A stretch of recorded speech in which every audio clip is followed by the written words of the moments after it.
Welcome to another MarketMuse content strategy webinar in our series. I'm Jeff Coyle, the co-founder and chief strategy officer for MarketMuse. And today's topic's very interesting. We're going to be talking about, living in today. It's surviving in times of crisis, how to save your business from uncertainty and drive your growth. Before I introduce my guest, which I'm very excited about, a little bit of housekeeping. You can ask us anything, even if it's not about crises. You can ask us about word embeddings or NLP or, what our favorite foods are. I don't know. You can ask us that in the chat. If it's relevant to our discussion, I'll try to weave that in. I'm also going to leave some room at the end. How much depends on how much time we get to answer those. And if any of them don't get answered, maybe they're really specific or we're not able to weave them in, we'll either answer them in our Ask Me Anything session in the Content Strategy Collective Slack community. There's a link that's going to be in the chat that you can sign up if you're not already there. Over 1,500 content strategists and SEOs participate in that community. So if you're not in there, you're certainly missing out. The cool thing about that is you ask a question and you get answers. So why would you not want to be in that situation? And please, you're going to get the webinar replay. And go check out all of our webinars. We've got over 100 recordings from amazing people like Andy Crestodina, Pam Didner on sales enablement. Jeff Baker just did a session with us earlier this year on training SEO. And so check those out. There's a wealth of information no matter where you are, what business you work with, or what your focus is. All right, well, that's the housekeeping. Now I want to introduce the head of agency and focused heavily on SEO at WordLift, Beatrice Gamba. Thanks for joining us from Rome, Italy today. Tell us a little bit about yourself, your history. I know you've been at this with WordLift even before it was WordLift. And what is your current mission at the company? Yeah, so thank you for having me, Jeff. I've been at WordLift before it was WordLift. It was called Inside Out 10. Mm-hmm. And I just came back from Berlin, where I was working for a big e-commerce company that added up to my years of expertise in the digital marketing field. And I basically started as a very junior project manager. And then I had very small projects, and now I grew a lot, also thanks to Andrea and the other guys at WordLift. Very thankful for that. So now I'm basically handling the whole value chain for SEO projects at WordLift. We work with Fortune 500 companies, and we help them scaling their innovation on their online strategies. Yeah, and that's one thing. Everyone at WordLift really, has this understanding of content and natural language processing. I had the great fortune of spoken with Andrea a number of times, and he's the one of the founders. And I'm so glad that we've had a couple of discussions, and everything's from experience because you both been doing it. Now you're advising agencies, project management. I think it's really critical to have strong operations and project management in place when things aren't going very well, frankly. And that's really the focus of our discussion today. It's how can we stay relevant? How can we keep our business operating even when maybe there's various risks, market risks, competitive dynamics changes, maybe Google and Bing decide to change their entire approach to search, a little tongue in cheek there, but that's relevant too. So when you're in a situation where, let's just say, how do you first of all define a crisis, right? What are the different ones you're looking at? And then how do you react to those things? And what types of things are agencies coming to you with questions right now that you think are important for everybody to understand, everybody to plan for or react to? Yeah, so basically this topic came from me because we've been handling this a lot in the past few years, not only because of COVID, but because online businesses tend to go online a lot lately. And not everyone can handle that. Not everyone has the competencies, and sometimes they think they have, but they are missing out on the basics, for example, of SEO. So we've been trying to fill the gap here. And also, what is a crisis? I mean, crisis means comes from the ancient Greek, and it means to decide. So it means to decide at a time when there is nothing else you can do. So you have to act, and you have to act on and take decisions. And this is why also these decisions, when it may be sometimes of economic downturns, it's important also not to cut on your digital marketing leverages. Also because search engines are actually not affected by economic downturns. So it's especially in times of recession and crisis that you have to maintain visibility and to hang in there. And you have to gather all the resources and time, and take your time to create an advantage for your website that with SEO we know will prove successful in the long term. So it's definitely an asset. Yeah, I think that's something that I consistently advise on and have for 20 years. It's basically like when your competitors aren't moving, you moving is an advantage, right? When you understanding their strategy is critical.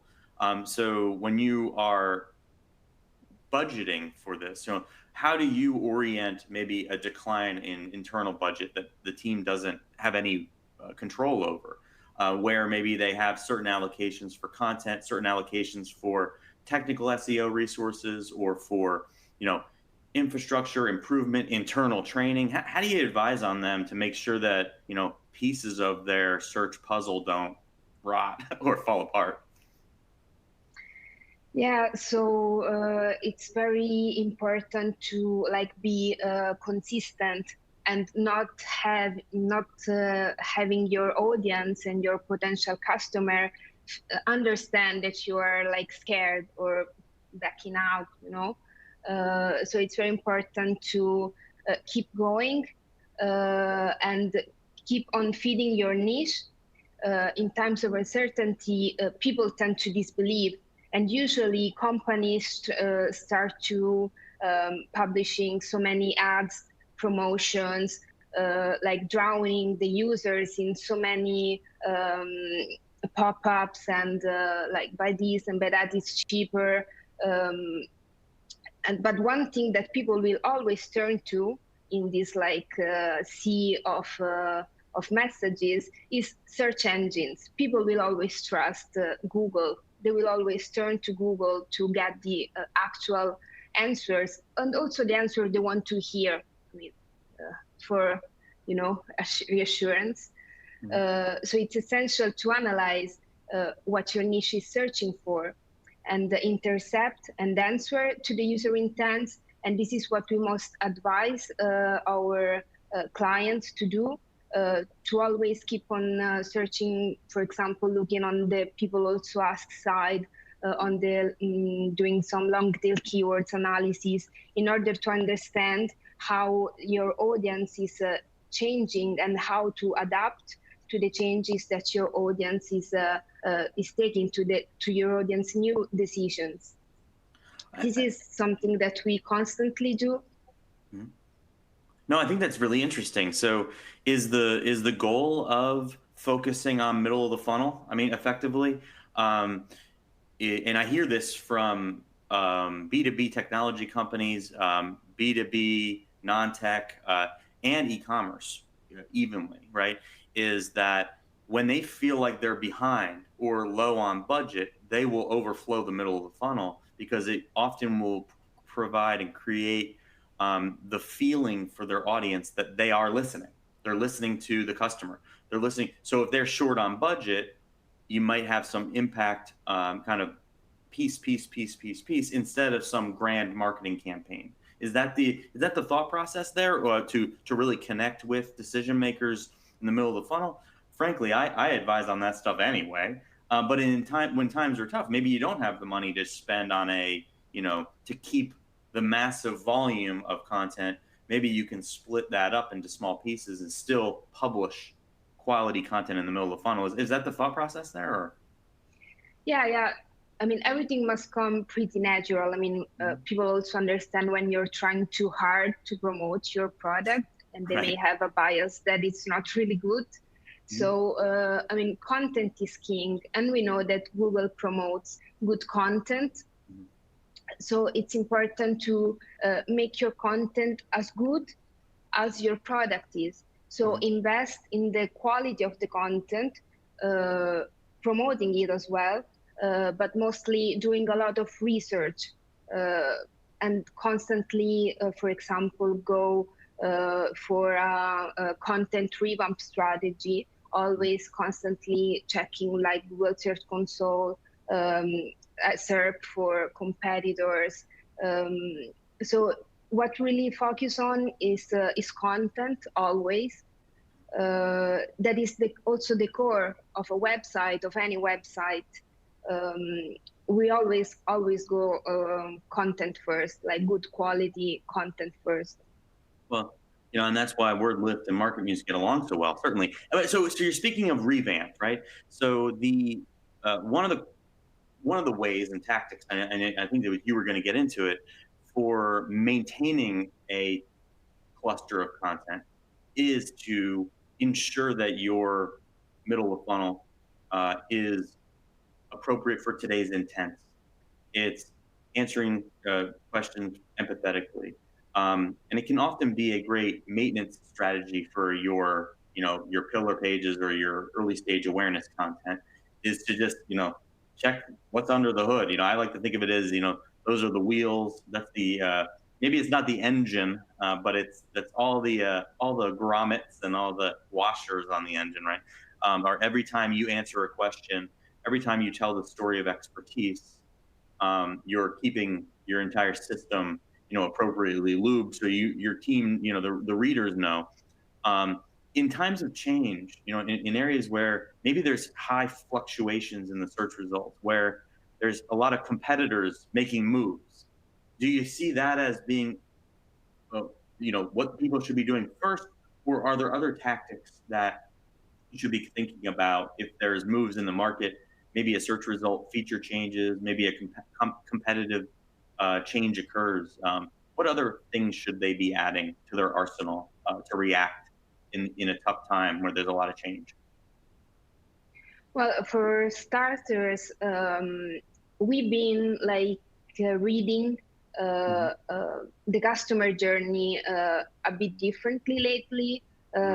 We stumbled upon a white paper that Google published not that much time ago that is called the messy middle. So basically it says that between the trigger and the act of purchase, there is there are two phases. That is the evaluation and the exploration. So it's important to always keep track of what the users do in these two phases. It's really important. So it's at the intermediate stage where consumer move between exploring and evaluating the options that are available. And this is where they will evaluate your content. In the end, if we think of SEO and organic traffic, what we are getting is free traffic, because you are not paying for the organic traffic. So you are getting that good traffic with your content and with the quality of your products. So this is really important to keep in mind also when evaluating what to do, or when one is maybe stuck. And this is always a go-to concept that has been working a lot for us. I love that call out. And guess what? I have that link in my list, and we didn't even prep that. So Annabelle on our team will share the link to that decoding with the messy middle. It reminds me a lot of the Gartner research of a couple of years ago, where it was like, your buyer journey isn't what you think it is. You need to be there every time, no matter what stops, what starts. that messy middle I think it was duplicative of Gartner's work a couple of years prior, where it looked like a big traffic map or a subway map. There was a beautiful thing done. It looked like a subway map of all those decisions. So you can't predict, right? I think a lot of people believe that middle of funnel is or that those decision making dynamics are very linear. It's like comparison, research, comparison, and it couldn't be more different. But the key is your market and your audience, their middle will always be very, very different, and it can be different for different learners. Middle of the funnel can, that messy middle can be, they may be very auditory learners or visual learners, or they may be very skeptical or not skeptical. They may be familiar buyers or unfamiliar buyers. So how do you use concepts like natural language processing, um, you know, analysis of those types? I know that WordLift has components of natural language generation, word embeddings built in. How do you integrate those types of technologies to solve for this situation? Because you're talking to a company who's like, I wrote 100 articles last year and only 10 of them did well. What do I do this year? Our budgets just got cut. What do we do? That's the kind of situation we're in right now. Just being real. What do you do to give them insights that say keep going? Yeah, so I was just thinking about that. There are a lot of things that come to play in this messy middle that can make a difference beside, of course, content.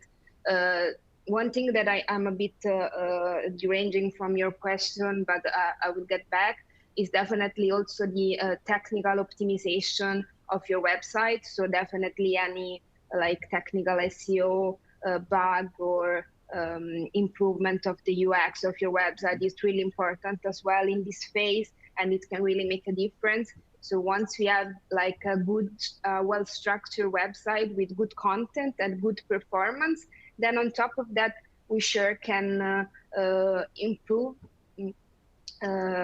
on top of that with many NLP tools, not tools, techniques. I was thinking also of the embeddings that come out to play in this exploratory phase when you are working with keywords and you want to see the proximity in word embeddings. The vectors of semantically similar terms are close to each other. So you have like a very also graphically beautiful map of the proximity of your search terms.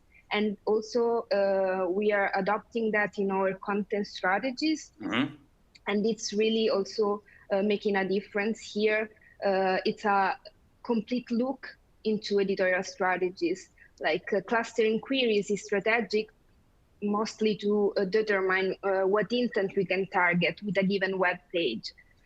What intents should be part of a content hub, and how informational transactional intents can be split between like the blog pages, category, product pages, and everything is really beautifully tailored together with the technology of the embeddings. And I think that this is a must go for editorial and content team to learn doing. I think this is where you lose some editors, right? So I'm going to take us a step back, right? And I've had hundreds and hundreds of conversations with teams trying to solve this specific problem, right? And it's where you have subject matter expertise on your team. You have that person who's been doing this for a long time. They know this stuff, right? What they need to realize is that what you just said is the most important thing that can help them, that expert, to be able to see. And when you say, embeddings, it can sometimes be like, what are you talking about, right? We're actually thinking about things and concepts and how they relate to one another. A lot of times people think about it only as SEO. And so they're looking at keyword lists. They're like, this keyword doesn't seem like it's related. Trust me, it's related. You need it, or else you aren't an expert. You may be like, oh, that word's too vague. That word's doesn't have any search volume. Oh yeah, but guess what? If you don't cover that well, you aren't an expert. And the only person that's going to stick up for that is the editorial leader, right? So I love Yeah, that we've example. been I love that also example. showing embeddings to our clients, like Mhm. selected clients. We've been showing them in our presentations for How editorial do they respond strategies. to that? How do they respond to that? They were very curious. We only had the screenshot there, so we didn't show the whole how you play with Mhm. the embeddings. They Mhm. were really curious and they wanted to understand more, and that was really, really cool. I mean, they got um, into our pants, so they really could see how we talked of the strategy and how it was made of and how Mhm. we actually did it. And it was a really cool experience to do it with our clients, and it went well. I mean, Good. we agreed on getting on and improving the pages where we tested that on some pages that were losing traffic. So we included some of the keywords that we found from the embeddings that were not that near, but that Mhm. other competitors were tackling. So we included them, and in the end, we got like good results. And we are going to scale this to the other cluster of pages. Cool. Well, okay. So this is the most important part of this webinar so far. Okay. So if you're listening to this, this is what makes WordLift, this is what makes MarketMuse different. We're thinking about what it means to be an expert on a topic. And then we're using that data to apply it to strategy. That's very different than what I would reference as cheating at NLP or cheating at science, and you're copying your competitors and the words that they say, right? So that's very different. So do not make the mistake. The other solutions that are out there, right? All they're doing is looking at maybe the guy that's ranking number one and saying, copy them. Here's the words they use. That's not what we're talking about here. We're taking a very, very mathematical approach to an understanding of what it means, what this word really, really means, even being able to show us. And I always joke around with word embeddings, and I have a 4-year-old and a 6-year-old, two little boys, and they're learning math, and they were joking around. They're like, Dad, can you add two words together? And I'm like, son, sit down. We're gonna talk. You know, and you know, I'm trying to explain that, like, yeah, there's ways to do that, and that's kind of what we do. But it's fun to hear, like, you describe that. That's what teams when they start thinking differently. But my point there was editorial leadership. When you get into it, I feel when they really get it, they realize that, wow, what this does is it makes me the most important person.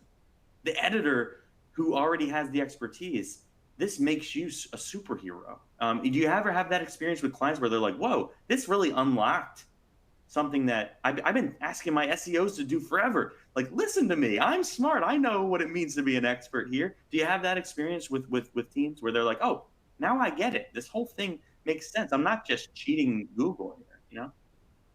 Yeah, we also fight like bigger struggles where big clients do not have an SEO team. Mm-hmm. And then you really have to prove yourself, because sometimes you're like talking to data analysts that Mm-hmm. see things from whole another perspective. And then you also have to like think of what you're saying in a different way than you will do when you're talking to marketers. Mm-hmm. Um, so this is also an exercise that we did. Um, but I mean, eventually, with results, you really can prove yourself right.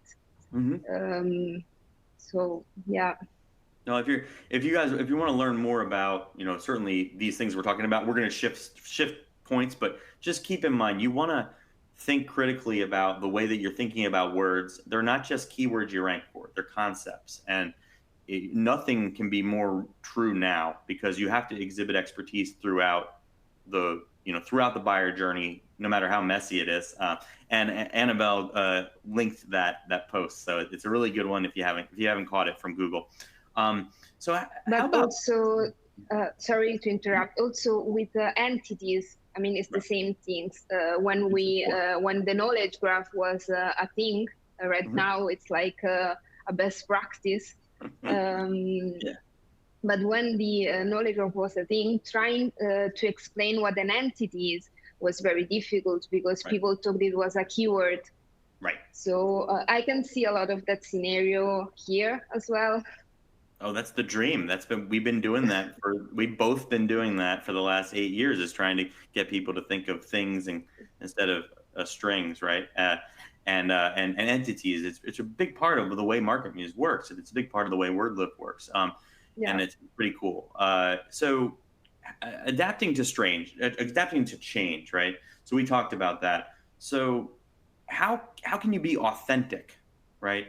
When there's a lot of noise in your market, or there's a lot of people who are rushing to kind of cut corners or reduce, how do you stay authentic? And is that important? Do you consider that to be important for a content strategy, or for SEO? Still more important, less important? Yeah, definitely. And also, it's not just me, also Google thinks that, and search engines in general, because uh, I think that building your online authenticity and topical authority is like crucial, and is the most part of our job. Staying true to your brand, your user, always making sure that you're providing the contextual and most complete information uh, is like the number one priority for any online business. So this is really important. Also, I think any SEO wouldn't stress too much the EAT, the experience, expertise, authority, and trustworthiness of your online organization. Um, we've been doing that with clients, like mostly with building like person knowledge graphs. So investing time building what is the knowledge graph for your authors, if you're a publisher, and also for your products, if you are building a product knowledge graph. So there are many ways to state your authenticity, and mostly we usually tackle that with the knowledge graphs. So with the knowledge graph technology. Uh, the time one invests in an SEO strategy, as we said, pays off. So gaining the trust of the search engines allows websites to climb to the top of the SERP. No other digital marketing strategy other than good semantic SEO can secure your website to have the same relevance as when a search engine decides that your place is on the top page, is on the top part of the SERP. No one can take that away from you. I think a lot of people confuse knowledge graph, so the knowledge graph, and like elements in the knowledge graph when it appears as a search feature, versus maybe Google Business Profiles or Google Yeah. My Business, or local. Can you kind of break that down? Yeah, sure. So, well, the Google Business Profile is something that you can build for yourself from a service that Google offers you. And you're basically creating some sort of local business. But the structured data behind that, like having your local business, is like adding the schema markup local business to a page inside your website. So you are telling Google inside your website. And what is the difference here is that with the knowledge graph, you are always the owner of your data. Whereas with the Google Business Profile, obviously you are giving that information to Google so that it can display them. Another thing is like the knowledge with the knowledge panel. Once Google understands that you have the experience, expertise, authority, and trustworthiness from your website, it will show a knowledge panel instead, that comes from an aggregation of data that are related to you or your business. So it's something that you are actually building, and that Google intercepts and shows as a knowledge panel. And we also been doing that for also for ourselves and for our clients with structured data on their own websites. So feeding the knowledge graph with the most contextual information about your organization will eventually start making Google understand that you are worth the panel. And I think that is the most wanted achievement in the SEO marketplace. Yeah. Well, and yes, and obviously, so knowing what currently is part of that knowledge graph, whether it was originally part of, like, when Freebase was migrated, or whether it's been added by Google afterwards, it's really important to know what entities you have you're covering. Maybe you don't even know it, right? If you're a B2B SaaS CRM company, guess what? CRM is an entity, and there's ways that you can cover it effectively in line with the way that the knowledge graph thinks, right? There's also other stuff, right? So it's really important to know the way that that part of Google thinks about you as a person, you as a brand, all the fields that you might study or operate in. And I think that that's critical. I'm glad that you covered that very well, because a lot of times people think that that's what makes you go up on a map. And I'm like, no, it's not that way. Let me talk about it. You covered it really well, though. So it's you're feeding information to Google, but through different mechanisms. And what you're aiming to do is to make yourself part of a thing, part of a world, and to have a place inside. Imagine like a big data cube. Have a place inside that cube. You exist. Your company exists. The fact that you're relevant to that thing, it should all be part of your SEO journey. And if it's not, start doing it now. If you care about that, right? If you care to be part of that. Some people, they don't invest in that. It's just not part of their, the way that they intend to make money. Cool. Okay, great. But know that can be part of your arsenal. How do you think about, mechanisms for automation? There's a lot of things that people are thinking about for automation, whether it's content automation, which is certainly top of mind today. Various elements of keyword research, various elements of clustering. And what are the aspects that you would stress to an agency or client that you definitely need to automate versus things they shouldn't really be worried about automating?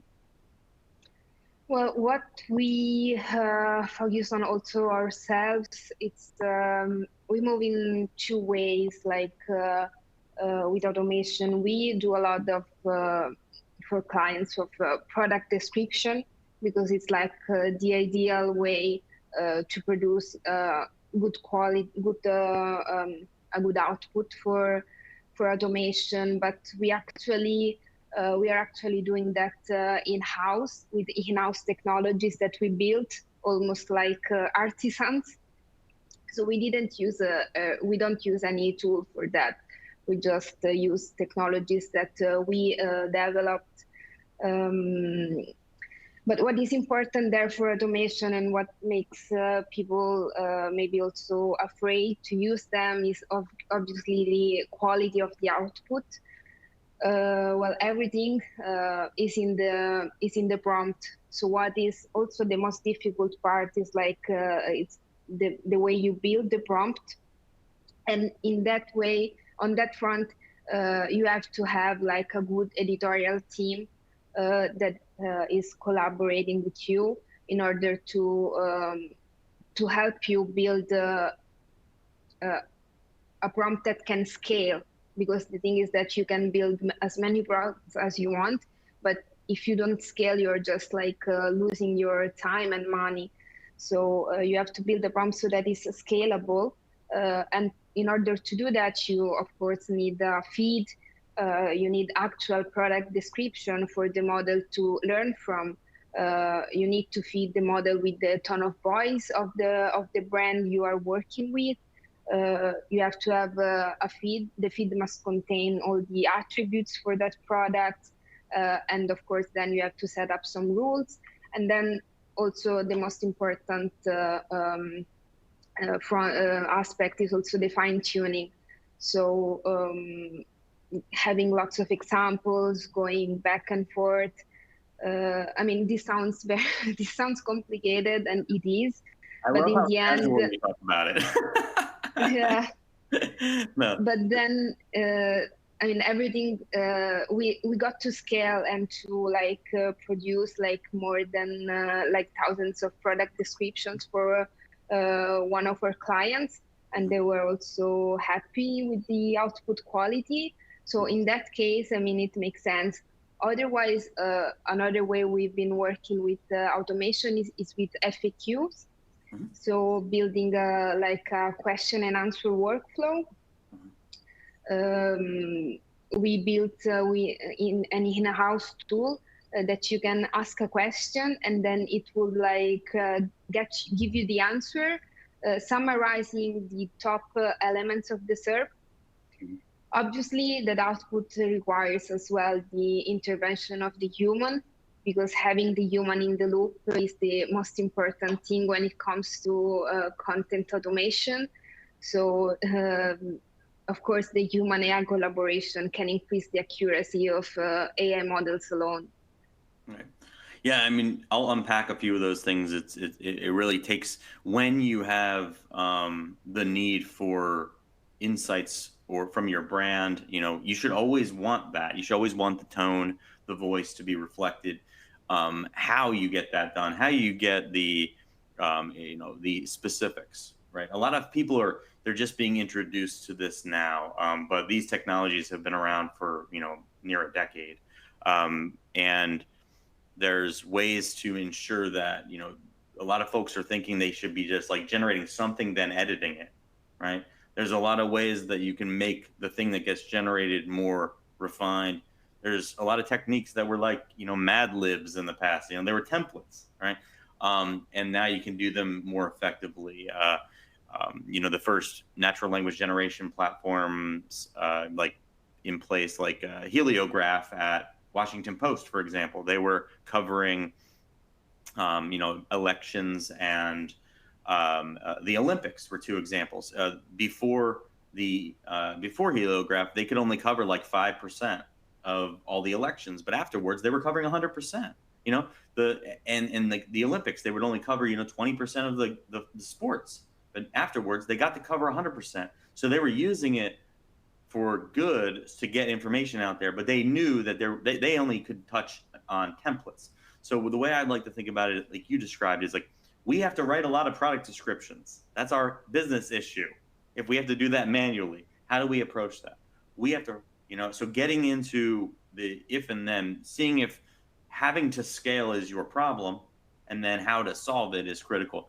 And you can't get away with low quality. I mean, I think that's, people have expected to do that in the past. There's been a lot of companies that have sold spun content or low quality template content, where, you know, you get a page for every single city in the world, and it just changes the words on it. You know, that's not going to get you there. The things that Beatrice was talking about, that's going to get you there, because it's going to still meet the standards of the company for quality. I got a good question relates to landing page. Speaking of landing pages, how do you implement or integrate all the things we're talking about today in landing page design and landing page development? And what would be those things that you would consider best practices from what we're talking about for landing pages? Well, everything that we said until now adds up to this question, because we literally like designed virtually how a landing page should be structured, and also where to start from. So making all the pieces in order. One of the most important things that we are doing is adding FAQs. So we've been focusing on that a lot, also on landing pages and on articles, because it gathers a lot of traffic.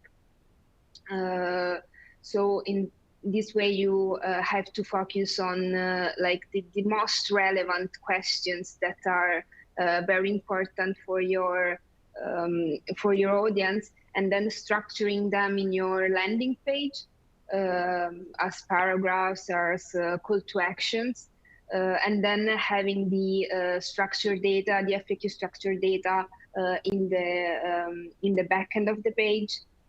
This has helped us a lot in scaling all sorts of pages, including landing pages. In terms of findability, you always have to, as we said before, think about the exploration, evaluation process that users do. So you have to be there in all the phases of the customer journey. So you have to make sure that you are covering any possible frustration that your user may have in terms of your product. So also when we talk about EAT, we want to be the best. We want to prove ourselves as the best to Google. And this also comes when you are selling your products and how. So you have to prove yourself that you are doing a great job at promoting yourself. And this can also be done by interpreting the user intent. And how you are doing that, then you can also do that with content generation. So, for example, with FAQs, like gathering what is condensed in the SERP, and then making it your own and revising it, making sure that you are covering every point. That answer is very good, I would just say. Doug, that was like, hopefully you can rewatch that. If not, I took my notes as you were writing it, as you were saying it. Just to kind of summarize the basics is you really need to understand who's landing on the page, who you're focused on, who are they, right? And if someone lands there and they're not the person you're targeting, they need to be able to find cluster support landing pages or access points that are built for them, right? So make a place for them to go if where they landed isn't actually a match for who they are, right? I'll get into that, but you highlighted that. So the FAQ represents questions somebody might ask when they land there, right? Depending on where they are in the journey. That understanding the journey, make sure the landing page appeals to the fact that you know their journey, right? Answering questions, providing proof that you're the awesome person that you are, the awesome thing. And then if we missed a little bit, make sure they can adjust and get to the thing that they want. And the only way you're going to learn that is intent analysis. So that is a master 1 through 5 for a landing page. And you didn't hear anything about red buttons, right, on it. But you do want to optimize for actual conversion rate and psychography or the look and feel of the page, and make sure that you don't ask for too many fields or scare them, because if you're in early stage awareness, the person's less willing to give more information than they are in the middle of the funnel after they trust you and acknowledge you. So the further down the pipeline you are, you can ask for more information. That's just a fundamental of information architecture and UX. But those are great things to think about. I think it all fits with the story today is you got to show them that you know them with your content. You got to show them that you know that journey. So I think that's a beautiful thing. We probably make an infographic about that. We're going to make an infographic. This is also what I love about SEO is that it's fair. I mean, if you're cheating, you probably won't get there. You won't get on top. And I love the fact that it's fair and ethical. At least this is how we see it. Fair in the long run. Sometimes in the short run, it's not fair. That's the key, right? Because to survive a crisis could be someone who doesn't earn it or deserve it is beating you today. It's okay, right? I mean, because they're not going to have that longevity. If you see someone who writes a lot of terrible AI content using their favorite tool, and it gets, for some reason, they're outranking you for a few things. The answer isn't for you to do it too. The fact is they're not going to have that longevity. Things are going to catch up with them if they're doing anything. But this is a starters for you to take what your competitors are doing badly and make it yours. So doing it better than they're doing. So everything, I mean, I really like this concept. It's just the publishers right now are being pressured to optimize workflows and to think about automation, and it's hard. I mean, I feel for them. I work with many of the top, probably 20, 30 of the top 100 US publishers, and they are under pressure to say, what can we optimize, what can we automate. And my perspective is that the subject matter expert editor is the most important person in the whole wide world. Listen to them on this. What can you automate, what can't? They're going to be right, and find tools and solutions that will augment that. And that's what WordLift does. That's what MarketMuse does. We're not giving you the means to cheat. If you want something to I can tell you 4 or 5 things you can use to cheat. And guess what? You don't want to do that on your brand. Your brand won't be here next year. And a lot of publishers are learning that the hard way right now, whether through bad PR, this person's cheating, or whether their actual rankings are going down. And I think that's kind of the spirit of the way the WordLift works with folks. Yeah. What have you seen, from a standpoint of, the most important example, I'd say, from a customer? You don't have to use names, but what's the most important example of a customer changing the way that they think about this, and maybe having an impact on the business, even though when they started working with you, they felt like they were in a bad situation, they were in a crisis?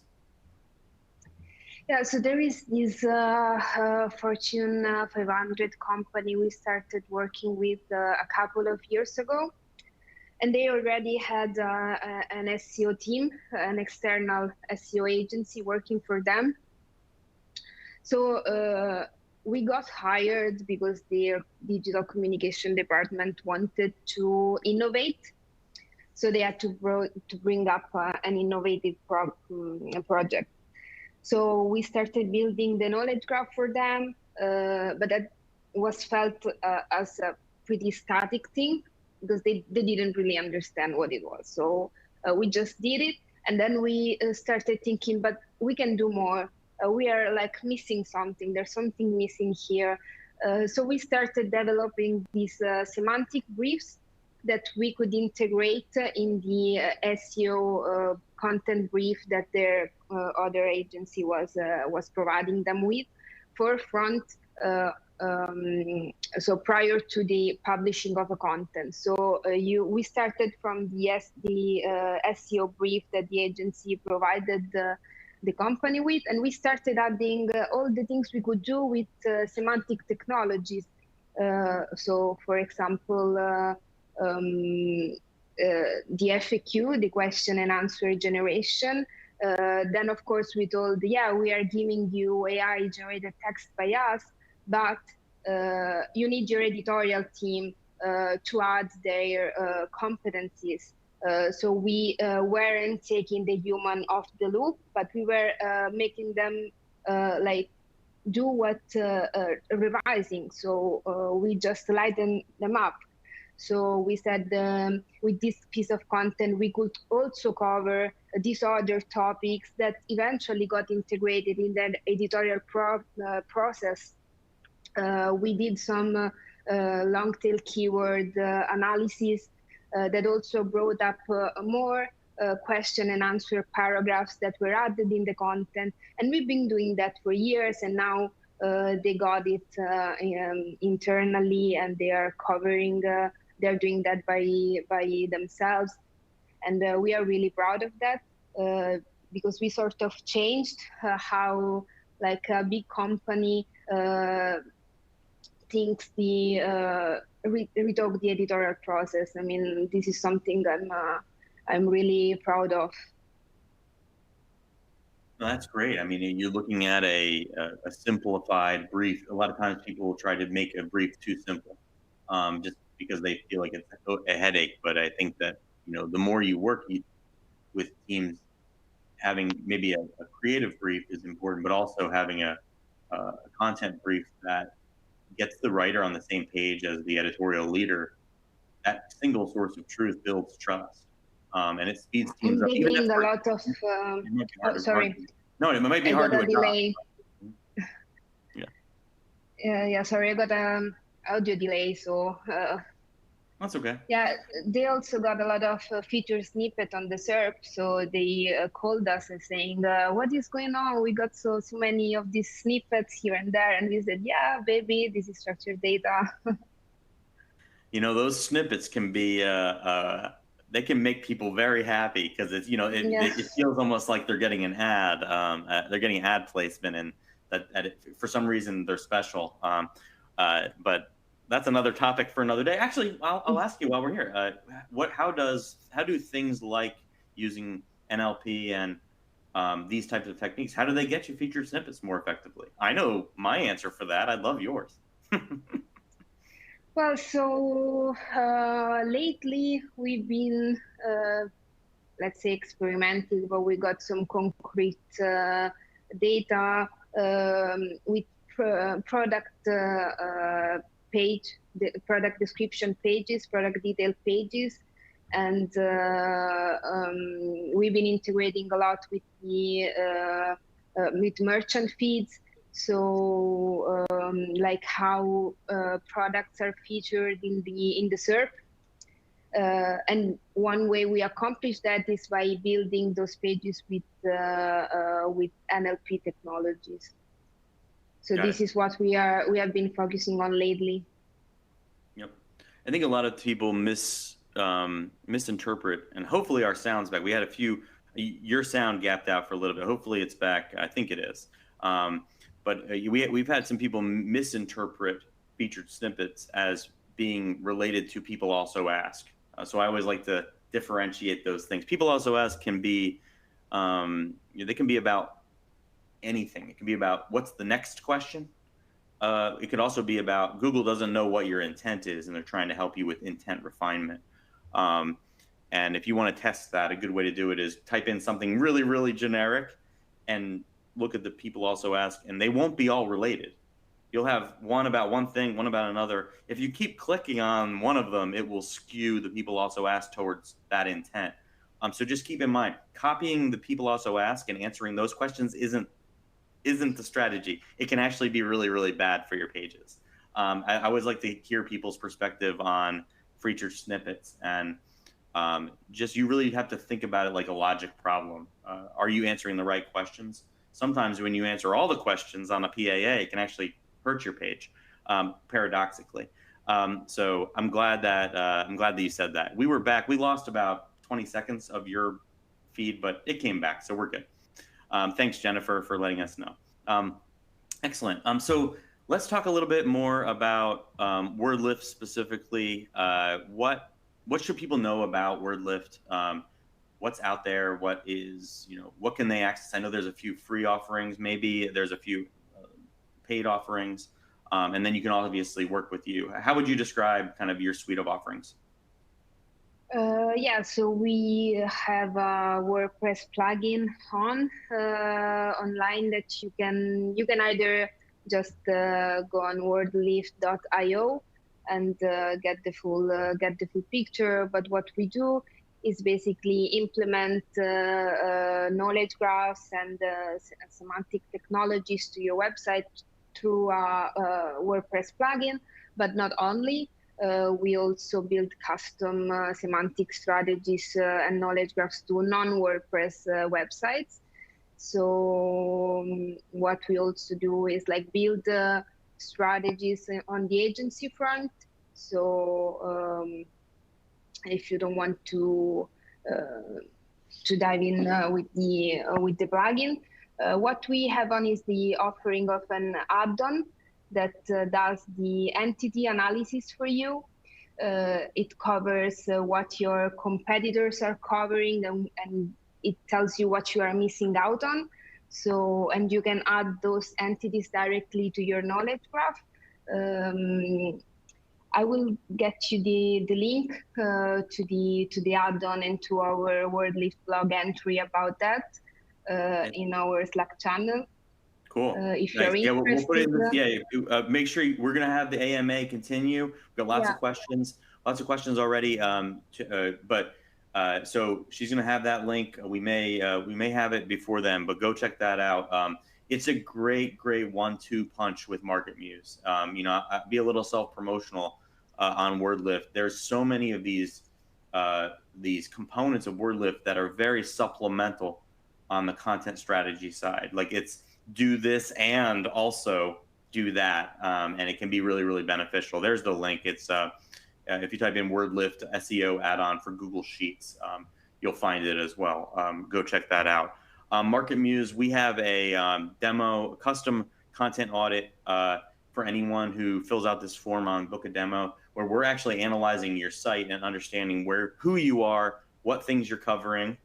We extract all entities out of every page when we do an inventory, and we evaluate topical authority. So to what Beatrice said today, we're the only solution that has a metric, a meaningful, usable metric for topical authority in the market. So imagine if you knew what to do to the knowledge graph and you knew how much topical authority you had on that topic, how deadly you would be. So go do that if you're not already using MarketMuse in one of our paid plans. We can get into those details. How can people get in touch with you, Beatrice? I have a few ways, but tell us a little bit more about that and where you're most active. Yeah, so I'm definitely active both on Twitter and LinkedIn mostly. And you can always contact me at beatrice@wordlift.io. Awesome. Any upcoming travel, trips, conferences worth talking about? Yeah, I'm attending SMX in Munich, but just as an attendee, whereas I'll be speaking with my own deck at the Knowledge Graph conference in New York. Andrea is also has his own talk. I love that conference. I'm most likely not going to be able to attend this year. I spoke there last year because of a personal conflict, but yeah, if you have the opportunity to go, it's on Roosevelt Island again. Well, that's a great show. I love that place. Yeah. Roosevelt Island is a cool place. It's if you look it up on a map in New York City, it's like you're in another world, but you're like underneath New York City. I love it. But you're really close to everything. So if you get an opportunity to check that out, the Knowledge Graph Conference, go check out Beatrice and Andrea. That's going to be super, super fun. All right, we're going to hop over to our Slack channel. But thank you for joining us. And thanks to everybody who joined us on this discussion. I think just in you telling people how to build landing pages, it was worth the price of admission today. And we've got a number of questions that relate to natural language processing generation and also specific situations, panicky situations that I didn't want to ask because they're a little bit specific. So I'll carry those over into the Slack channel and then we'll get moving over there. Thanks again, Beatrice. Anything else before we sign off? No, it's fine. Thank you for having me, Jeff. This has been fun. Awesome. Yes, I can't wait to get back to Italy so I can like hang out at the WordLift offices for the first time and have you show me around Rome. So yeah, that'd be something. Wait for you. All right, cool. Well, thank you, everybody. I'll talk to you soon. Thank you.